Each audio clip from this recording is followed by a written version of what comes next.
Welcome to the Regulated Classroom, SEL Chats for Elementary Teachers.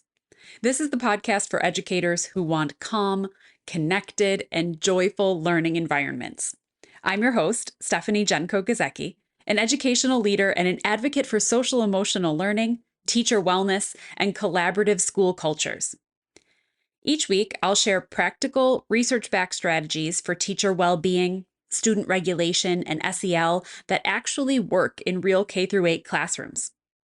Through relatable stories and coaching style support, you'll walk away with ideas you can use right away, whether you're setting boundaries, navigating big feelings, or just trying to take a deep breath before the bell rings. Because in our circle, we believe that regulated teachers create regulated kids, and that you deserve to feel good while you teach. Come on in.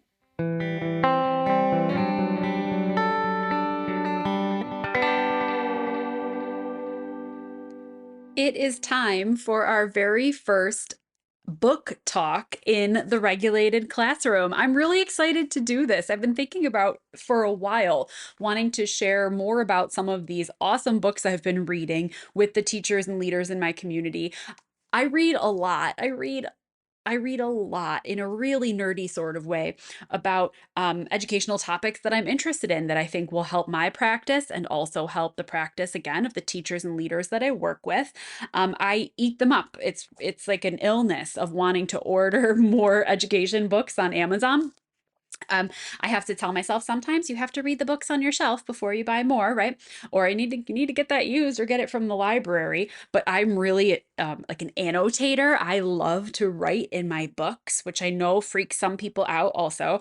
But I am underlining and highlighting and writing in the margins and boxing in quotes that I like and turning down the corners of pages to come back to them. But I guess, comes from maybe some of my time as an ELA teacher. But I really believe that I have to interact with my text, that I'm going to get so much more out of what I read and process so much more of it if I'm, getting in there with my pencils and my highlighters and post-it notes.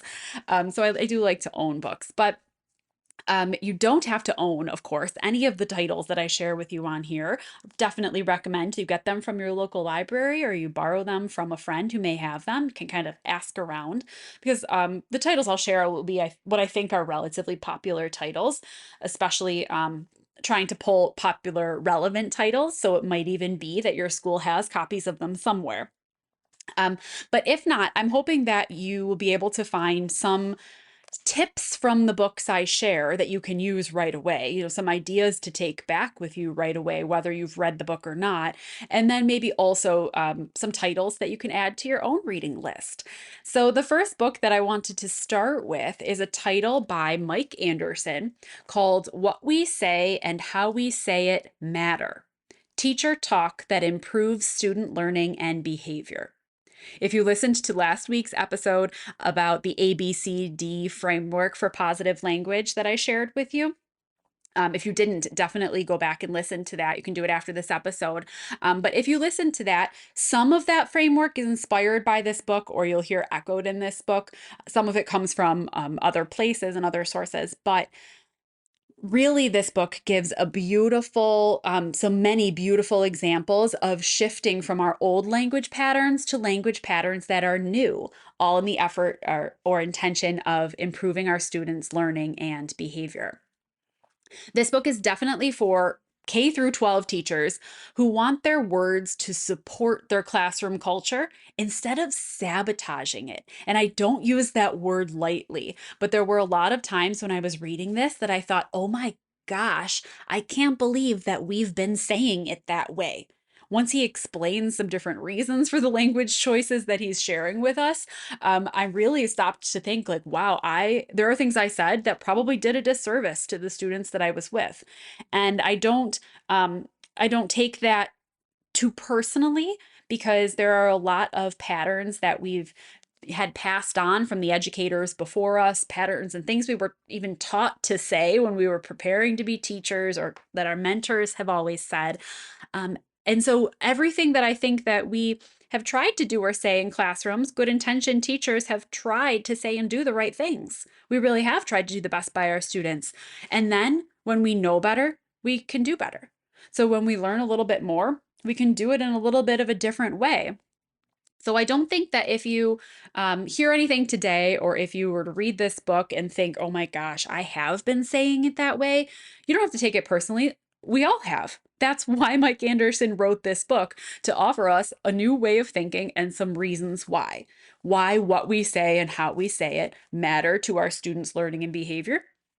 And so I think this book is awesome for anybody who is a teacher, but also anybody who leads or coaches teachers. It's a great, easy little read, short, simple, very applicable, very action focused. So it would be great for some PD or just for some team conversation starters, and really wonderful for anyone who especially wants to strengthen your students' regulation, build student motivation and self efficacy through just small, simple daily practices and through small sentences that we say.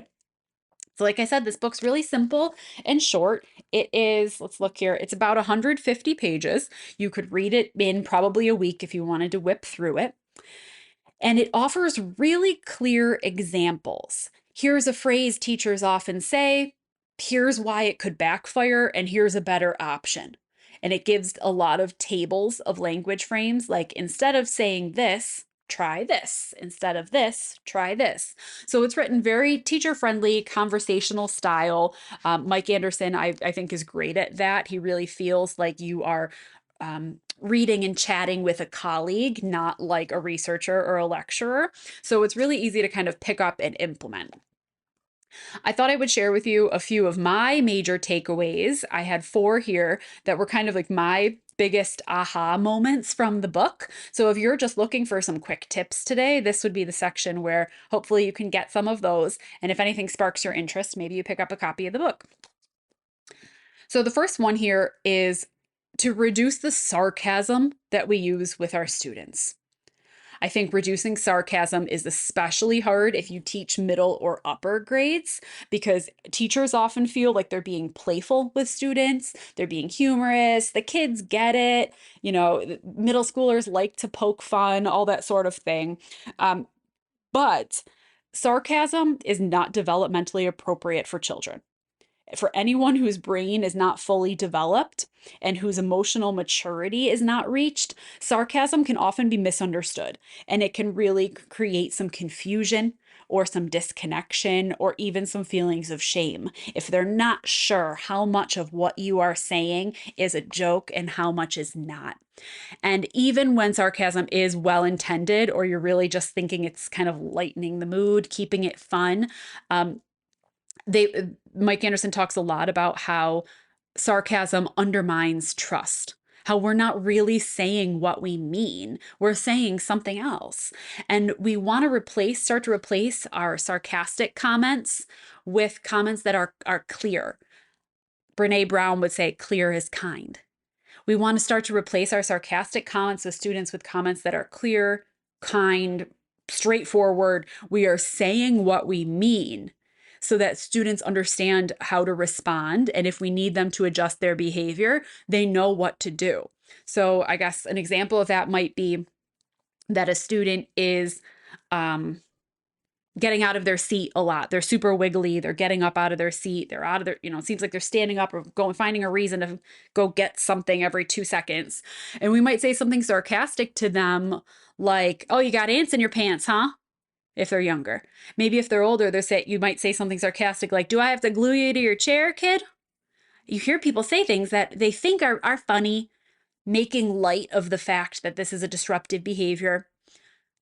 Neither of those comments are helpful. A student does not understand what they're supposed to be doing. If we had an expectation by saying, what, do I got to glue your pants to the chair now? The kid does not understand what it is they are supposed to do with that information. That is not clear. It doesn't give a direction. They don't know how to adjust their behavior, or if there's a boundary that they're breaking. They just think maybe I guess it's a joke. My teacher made a joke. I don't know if it's funny, right? Like there's a lot of confusion and lack of clarity around a comment like that we as an adult with a more advanced sense of humor and maybe different emotional maturity don't realize. So that was a huge takeaway for me, was reducing and trying to eliminate using sarcasm with students. My second takeaway was the quote, "Hope is not a classroom management strategy." I will say it again for the people in the back. Hope is not a classroom management strategy. And I think about that two different ways. The first way being teachers might come to school saying, "I really hope today is a better day," but then don't do anything in the way that they speak or the way that they define boundaries or expectations to make it a better day. We're just kind of hoping that the kids show up in better form than they did yesterday. We hope that they're calmer. But are we offering them structure or tools to make them calmer? Or are we just kind of hoping that it's going to happen? And then the other way is very literal that I think about hope in classroom management is sometimes we use the word hope with students. I really hope you'll listen closely. I hope that you'll be respectful when we go down to the assembly. Hope is that's like a chance, right? I hope you'll be respectful, but maybe you won't. We'll give it a shot, right? That's not clear. And it's not it's putting the responsibility really on like chance that it'll happen instead of on a clear expectation that this is what should happen. And kids really do thrive. They really do perform better when expectations are explicit. So instead of let's say we're going to start reading from a book together and I need everybody to follow along, instead of saying like, "Okay, I hope everybody's ready, let's get started," I need to be specific and say, "When I count back from 3, all eyes will be on their books and voices will be off. Ready? 3, 2, 1, off." It's explicit. It's clear. They know exactly what to do. I've given them the strategy. I'm not just hoping that they're ready. I really, really liked that one. And there are models like that in the book as well. Third takeaway is one that I think it's a little bit touchy with people sometimes. Like I feel like this is a hot topic, and I will probably do a couple of full episodes or a few full episodes on this topic, especially if maybe I can bring in someone else to chat about it with me. Because the way that we manage student behavior is its own entire topic. That's a whole animal of how we're managing student behavior.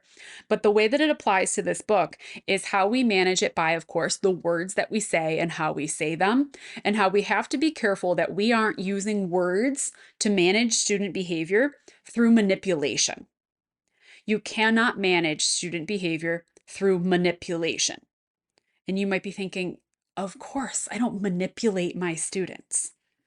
But if you've ever used a phrase like, "If you don't finish that work, you'll lose recess," you're manipulating through a threat. You're providing a threat. "If you don't finish that, you'll lose recess. If you guys can't be quiet right now, we'll put our heads down." Those are threats.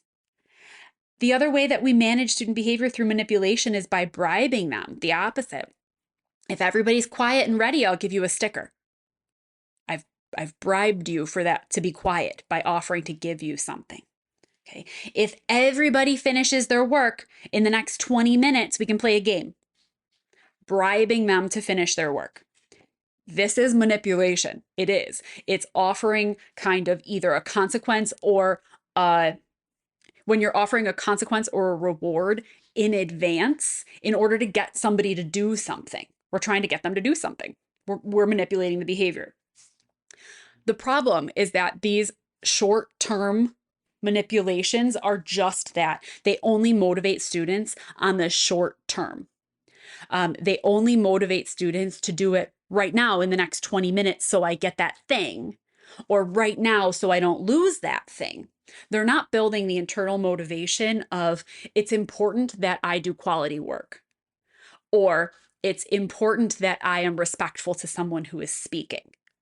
If we're only doing work so that we don't lose recess or so that we get a piece of candy, we've missed the point that our work is part of our of our educational process. It's part of our learning to do something that's going to help us grow, or it's part of our showing that we can work hard and be persistent through hard tasks to grow as people. Even words we use that offer praise or disappointment can be seen as manipulation. And this one was hard for me. Kind of the idea that when a student finishes working on something, if I offer praise like, I am so proud of you, or if a student does something where, they really shouldn't have done that thing, and I say, I'm really disappointed that that happened. I'm offering pride and disappointment as ways to kind of manipulate students' emotions and students' motivation. And that centers on me, the teachers, and my approval as the motivator. Students are not doing work for me. It doesn't really matter if they're making me proud or if they're making me disappointed. It matters that they themselves are proud of their work, that they are showing resistance when something is hard, that they're showing self control when they shouldn't be doing something. That's what matters, because next year I'm not their teacher anymore. It doesn't matter if they've made me proud or disappointed. They have another teacher and another teacher and another teacher. And I want to maintain a positive relationship with that student where their behavior and their actions and their work don't impact the way that I feel about them, the way my relationship is with them. I don't need to build a strong relationship and build trust with a student and then use that relationship and trust to manipulate their behavior to get them to do what I need them to do or to feel badly when they don't. Students are not working for us. They're working for themselves and for their learning. So I want to make sure that where this applies to words and language is I want to make sure that I'm offering feedback that is grounded in the task they're doing, the effort they're showing, or the strategies that they're using. So if a student does something really well, instead of saying, I'm so proud of you, I'm going to point back to what they did. You kept trying different ways to solve the problem until it worked out. You showed perseverance. Put it back on the effort, put it back on the strategies. When a student does something that I didn't want for them to do, instead of telling them I'm disappointed in them, I've got to put it back on the actions and say, that choice didn't help you today. Or put it back on the action and say, what could we have done differently so that your friend didn't get upset? How could we show respect in the future? Then it's about their effort and the strategies that they are using for their behavior. It's not really about me and my relationship to them. Okay. I hope that that made sense. I feel like maybe it was a little all over the place, but I really want to make sure that we're thinking about not managing students' behavior through manipulation by not threatening, not bribing, not playing on their emotions with us, but instead using language that centers back on the students, their effort, their strategies, and their solutions. And then my fourth and last takeaway is kind of following along the same lines of that, except instead of behavior, I would focus specifically on learning. I want to shift from teacher centered ownership of learning to student centered ownership of learning. What I mean by that is we tend to, as teachers, to use a lot of me language. Show me, give me, tonight for me, you're going to, what I need for you to do is, and it's all very like teacher centered language that the work that the students are doing is for the teacher. That work is not for me. Instead, I want to focus on language that highlights the purpose of learning for the student. Show your work so you can check your thinking, not show your work so I can see what you're thinking. Not show me your work. You want to show your work on the paper so you can go back and check your thinking. Maybe instead of saying, try reading this for me, read this paragraph for me. It's not for me, it's for them. So I'm just going to take the for me off and say, try reading that paragraph. If you want, you could add a reason. You could say, go ahead and read paragraph 2, focusing on your fluency. Set a purpose of reading that is for them, not for you. Last example I had here was reflecting on the strategies that they use and helping a student to do that as well, for helping a student to be able to say, think for a second about what strategy you used to figure that out. Again, it's not about tell me what you did, and it's not about did you do it the way that I asked you to, but putting ownership of learning back on students by asking them to reflect on what you just did. Think about what did you just do that made that work so you remember how you can do it again. Another part of this shift from teacher-centered to student-centered ownership of learning is working a little bit to de-emphasize grades as the only measure of success, especially, of course, our middle school and high school students. But instead, we want to encourage self-reflection in as many places as we can. We want to use checklists and rubrics and really guide students to evaluate their progress so that they see if what they're doing meets criteria for success in that task. Not, did my teacher think it was good? Did my teacher give me a good grade? How is a student evaluating their own progress and success? Really helping them build, again, responsibility for their learning rather than completing a task or completing work for approval from a teacher. Again, I think each of those takeaways could probably, in and of themselves, be an entire episode or more, because all of this is um, shifting responsibility for learning onto students in order to build more of their own responsibility and their own management of their learning. And then also being careful as a teacher that we are providing them with language models that aren't sarcastic, that aren't manipulative, so that they can build their confidence, of course, through clear understanding of expectations and their ability to follow those expectations, but also then that they can turn around and use language with their peers and with the adults around them that is also kind, not sarcastic, that also is straightforward and clear instead of manipulative. We want for them to take those language models and then begin to use them themselves. So I highly recommend this book. We say that it is about the language and the words, what we say and how we say them. But really, I think it is so much bigger than that when we think about our philosophies of education and teacher-student interactions. So highly recommend it for any teacher or team or leader. It's one of those books where you will use examples from it right away. You'll pick it up, read it, be able to apply it. So it would be great for a professional development discussion, for staff meetings or a book club. You can practice with a team, choosing a section or a bank of phrases and working for a week on applying those together and changing one little piece of the puzzle at a time.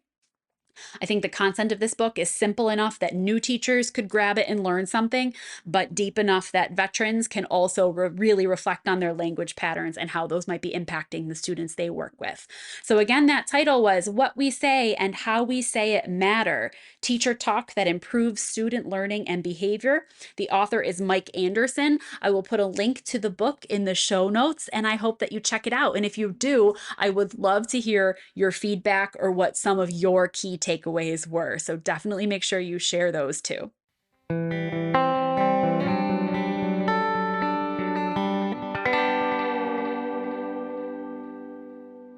Thank you for joining me for this episode of The Regulated Classroom and for joining the mission of building calm, connected, and collaborative learning environments.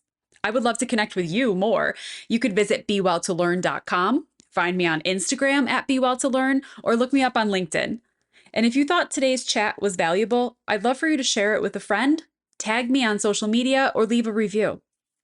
Until next time, please remember, you are doing amazing work. Remember to take care of you too. Be well.